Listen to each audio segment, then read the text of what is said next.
사실 블랙헤드를 제거하려고 피부과에 많이 오시거든요. 그걸 이용하면은 저희 병원에서 하는 걸 똑같이 제거를 할 수가 있거든요. 저는 저는 쓰는데요. 그런 것도 좋다고 그러던데. 그냥 바르는 것보다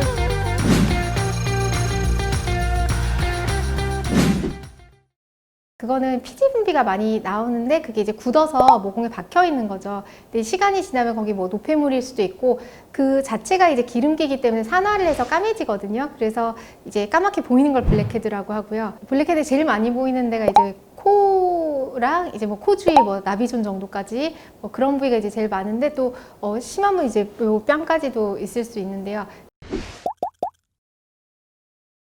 아무래도 피지샘이 좀 많이 발달하고 피지 분비량이 많은 경우에 블랙헤드가 생기거든요. 그래서 제일 대표적인 게 이제 피부 좋다가도 사춘기 되면은 다들 블랙헤드 고민 많이 하시죠. 남성 호르몬 영향 때문에 이제 피지 분비가 늘고 이제 피지샘이 발달하면서 이제 블랙헤드도 많이 보이고 또 뭐 여드름도 같이 동반되기도 하고 그렇습니다. 사실 블랙헤드를 제거하려고 피부과에 많이 오시거든요. 근데 이제 피부과에서 저희가 이제 오면은 블랙헤드 제거해드리는 방법은 사실 집에서도 충분히 쉽게 할 수 있어요. 요즘에는 이제 워낙에 뭐 간단한 뷰티 디바이스들이나 뭐 홈케어 제품들이 잘 돼 있어서 그걸 이용하면은 병원에서 하는 거랑 똑같이 제거를 할 수가 있거든요. 그래서 이제 그 방법을 좀 오늘 소개시켜 드리려고 합니다. 우선은 이제 제일 기본은 피부 상태가 이제 너무 예민하지 않은 상태에서는 가벼운 필링이 좀 도움이 되거든요.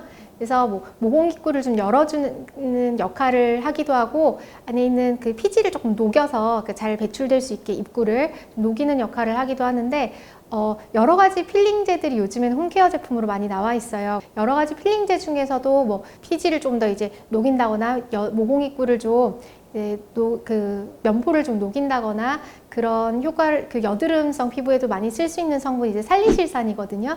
그래서 살리실산은 요즘에는 필링 패드 형태로도 많이 나와요. 그러니까 필링 성분이 균일하게 묻어 있는 화장솜 형태로 나오기 때문에 그러니까 안전하고 간편하게 필링을 할 수가 있거든요. 그래서 얼굴 전체를 좀 닦아내고 특히 이제 피지 분비가 좀 많이 이제 블랙헤드가 많은 이제 코 주위라든지 나비존은 좀 이제 꼼꼼하게 닦아내고 하는 그런 필링 패드를 사용하면 가볍게 필링을 할 수가 있고요. 조금 피부가 좀 그런 필링 약물에 좀 예민한 경우에는 엔자임 필링제들도 있거든요. 그런 패드들도. 근데 그런 거는 이제 좀 더 자극성 없게 피부를 좀 가볍게 이제 각질을 정리할 수도 있습니다. 그리고 이제 직접 블랙헤드를 제거하는 거는 시중에 블랙헤드 리무버라고 약간 토너 같은 그런 제품들이 많이 있어요. 그거는 모공에 박혀 있는 면포 입구를 좀 약간 불려주는 역할을 하는 토너들인데 그걸 화장솜에 대고 이제 코 위에 이렇게 잠깐 올려두거든요. 한 10분, 15분 정도 올려두면 살짝 불려지기도 하고 살짝 끝이 녹기도 해서 이제 제거가 좀 쉬운 상태가 되거든요. 좀 더 이제 효과를 높이려면 이게 약간 피지도 기름기라서 따뜻하면 좀 더 말랑말랑해지고 배출이 잘 되거든요. 그래서 그런 블랙헤드 제거를 하기 전에 약간 온스포라든지 아니면 스팀 같은 걸 좀 쐬는 게 좋다 그러죠. 그래서 피부를 좀 따뜻하게 하면은 좀 이제 배출이 좀 쉽고요. 요즘 온라인 쇼핑으로 스크러버 내지는 워터 필링기라는 걸 이제 쉽게 구입할 수 있어요. 그건 이제 작은 진동이 있는 판 같은 게 달려있는 이제 기계인데 그 스크러버로 모공 주위를 이렇게 가볍게 좀 밀어주면 어느 정도 불려져 있는 블랙헤드는 쉽게 제거가 되거든요. 그리고 이제 끝나고 나서는 피부 온도가 올라가 있으면은 또 이제 피지 배출이 또 늘어나거든요. 속도가 빨라지기 때문에 다 끝난 후에는 피부를 좀 차갑게 해서 피지 분비량을 다시 좀 줄이는 것도 이제 도움이 되고요. 피부과에서도 웬만한 블랙헤드 관리는 그렇게 이제 제거를 하기 때문에 쉽게 집에서도 해볼 수 있습니다. 사실 그거는 그야말로 미용이기 때문에 블랙헤드가 차기에 따라서 다르거든요.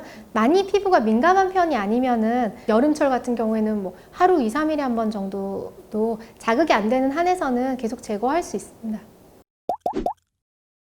모든 블랙헤드가 다 제거가 되는 건 아니거든요. 근데 이제 사실은 그 좀 잘 제거가 안 되면 살짝 세워서 약간 압력을 주면 그게 또 진동 때문에 잘 배출이 되는데, 또 무리하게 이제 스크러버를 너무 밀게 되면은 또 그게 피부에 자극이 될 수 있고요. 또 피부가 이제 오히려 벗겨지거나 심하면은 그럴 수가 있고, 또 이제 입구가 닫혀 있는 면포성 여드름이나 염증성 여드름에는 입구가 닫혀 있으면은 이게 밀어도 제거가 안 되거든요. 오히려 그 내부의 압력을 높여서 염증을 좀 심하게 만들 수가 있거든요. 그래서 여드름 위에는 그 스크러버를 사용하시면 안 됩니다. 사실 코팩이 피지에 나쁘다기보다는 우선은 그 주변에 이렇게 점착력이 있어서 붙여서 테이프를 뜯는 거잖아요.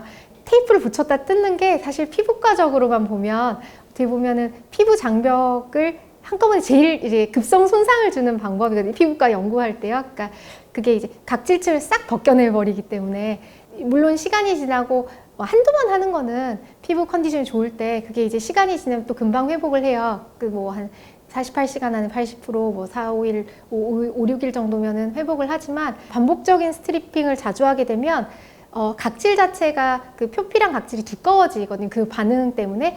각질이 두꺼워진 모공입구를 또 막을 수가 있고, 또 이제 반복적인 그런 붙였다 뗐다 하는 게 이제 염증을 유발하게 되면, 반복적인 염증은 또 이제 피부를 흉처럼 단단하고 탄력을 잃게 만들 수가 있기 때문에 또 그게 모공에 좋은 게 아니죠. 그래서 조금 이제 너무 자주 쓰는 거는 자극이 될 수 있다는 점에서 조금 이제 조심을 해야 되고, 그래도 이제 아주 가끔 뭐 중요한 이벤트 직전에 뭐 한 번이라도 절대 쓰면 안 된다, 그렇다기보다는 조금 이제 횟수라든지 또 하고 나서 좀 진정하고 그런 걸 조심해야 되고, 너무 자주 쓰는 건 좋지 않은 것 같습니다. 오늘은 블랙헤드에 대해서 말씀드렸습니다. 블랙헤드는 뭐 꼭 피부과에 오시지 않더라도 집에서 뭐 관리를 통해서 많은 경우에 훨씬 이제 좋아질 수가 있거든요. 그래서 이 영상이 도움이 되셨으면 좋겠습니다. 저는 스트라이덱스 도움이 되셨으면 구독과 좋아요를 눌러주세요.